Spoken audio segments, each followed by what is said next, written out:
सुद्धा काय गरज होती समाजाचा त्रास सहन करून समाजाला त्या ठिकाणी ज्ञानेश्वरी सारखा ग्रंथ देणं. कशामुळे घडलं?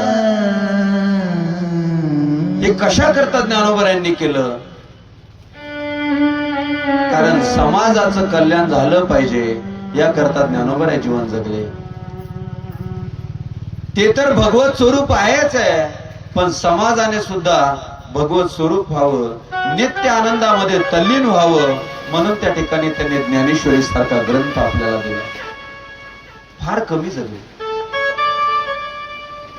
काय त्रास सहन केला माझ्या ज्ञानोबरायांनी. दगडाने ज्ञानोबरायांचं चरित्र ऐकलं तर दगडाला सुद्धा पाजर फुटेल महाराज इतकं कठीण जीवन ज्ञानोबरायांचं गेलं.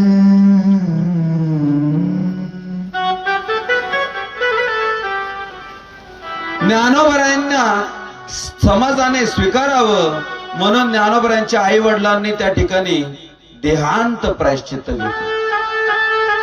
ही काय सोपी गोष्ट होती? देहांत प्रायश्चित्त घेतल्याच्या नंतर त्यांना वाटलं होतं माझ्या लेकरांची अवेलना थांबेल, पण तसं अजिबात झालं नाही.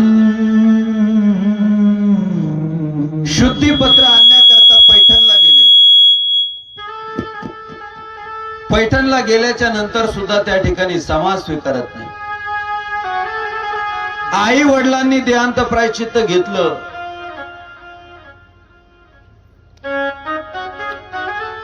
तीन वर्षाच्या मुक्ताबाई,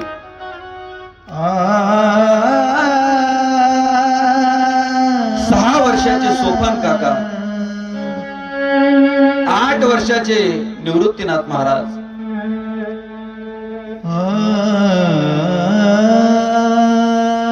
ज्ञानोबरायांनी भावंडांना मायबाप पोरके करून गेले.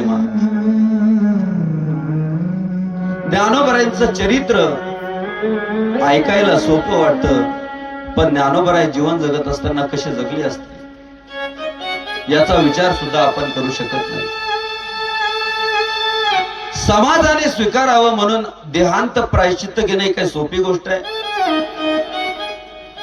आई सुद्धा गेली, वडील गेले, समाज स्वीकारत नाही. वाळीत टाकलं समाजाने ज्ञानोबरायांना.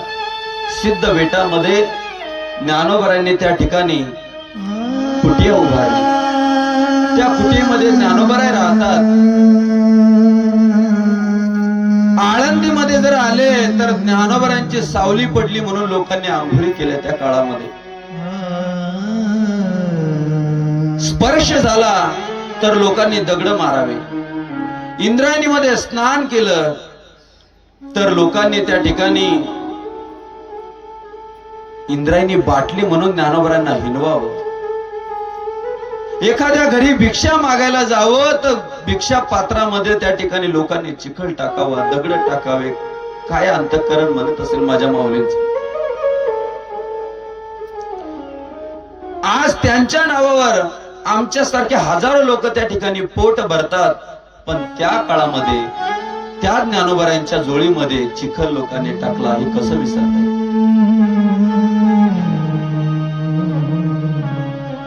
ज्ञानोबरायांचे आता आज आपण जर पाहिलं तर त्या ठिकाणी 2-2 किलोमीटरहून रांगा आहे दर्शन बारीमध्ये, पण त्या काळात सावली पडली म्हणून आंघोळी केला. हे कसं विसरता येईल ज्ञानोबरायांचं दुःख? ज्ञानोबरायांनी फिरावं, लोकांनी भिक्षा सुद्धा वाढू नये, घर बंद करावी, इतकी अवेलना केली. 6 दिवस झाले मुक्ताबाईंच्या पोटात नाही, निवृत्तीनाथ महाराजांच्या पोटात नाही, अन्नाचा कण नाही. ज्ञानोबरायांनी विचार केला आमचं सगळ्याचं सहन होईल, पण माझ्या मुक्ताला आतमधून भूक लागलेली आहे. ही कसं जीवन जगेल? पाणी पिऊन आता किती दिवस सहन करायचे? जाऊ, लोक शिव्या देतील. जाऊ आपण आळंदीमध्ये, लोक दगड मारतील, सहन करू, पण एखाद्या माऊलीला जर दया आली तर ती मला वाढेल भिक्षा. गेले महाराज ज्ञानोबराय. सगळे आळंदी फिरले, कोणी त्या ठिकाणी वाढायला तयार नाही. शेवटचं घर कोणीतरी एका माऊलीला दया आली आणि त्या माऊलीने ज्ञानोबरायांच्या पात्रामध्ये त्या ठिकाणी थोडीशी भिक्षा वाढली. लगबगीने ज्ञानोबारांनी ती झोळी सावरली. ज्ञानोबारांनी विचार केला की आता जर कोणी या झोळीतली भिक्षा पाहिली तर ही भिक्षा सुद्धा आपल्याला मिळणार नाही. ताड ताड ताड पावलं टाकत ज्ञानोबाराय निघाले सिद्ध बेटाच्या दिशेने. आणि ज्ञानोबारायांना येताना यशोबांनी पाहिलं आणि विचारलं, संन्यासाच्या कारट्या कुठे निघालास? माऊलींचा स्वर आहे, कोमल आहे. काका, ही भिक्षा आहे की नाही? माझ्या करता नाहीये, माझ्या निवृत्तीनाथ दादा करता सुद्धा नाहीये काका. ही भिक्षा माझी चिमुकली असणारी 3 ते 4 वर्षाची मुक्ता आहे ना. 6 दिवस झाले काका अन्नाचा त्या ठिकाणी कण पोटात नाहीये. एवढी भिक्षा मला नेऊ दे काका. काय पाषाण हृदय असेल त्या येसोबाचं. ज्ञानोबरांच्या छाताडामध्ये लात मारली. ज्ञानोबरा एका बाजूला पडले, ती भिक्षा एका बाजूला गेली, मातीमध्ये मिसळली.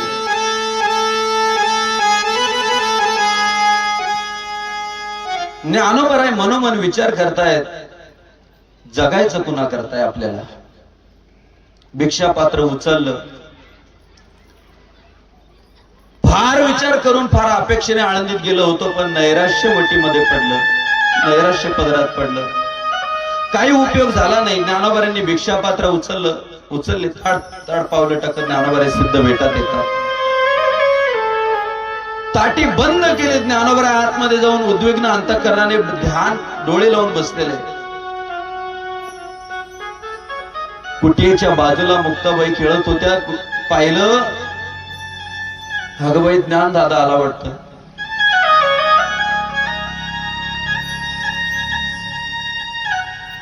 ज्ञान दादा आला की माझ्या डोक्यावरून हात फिरवत असतो. आणि आज माझ्याशी न बोलता ज्ञान दादा कुठे गेला? लगबगीने उठून कुठे जवळ येतात. आतमध्ये डोकावून पाहिलं तर त्या ठिकाणी ज्ञानोबरा आहे. त्या ठिकाणी राग आलेला आहे. ज्ञानोबरांना मुक्ताबाईच्या लक्षात आलेलं आहे.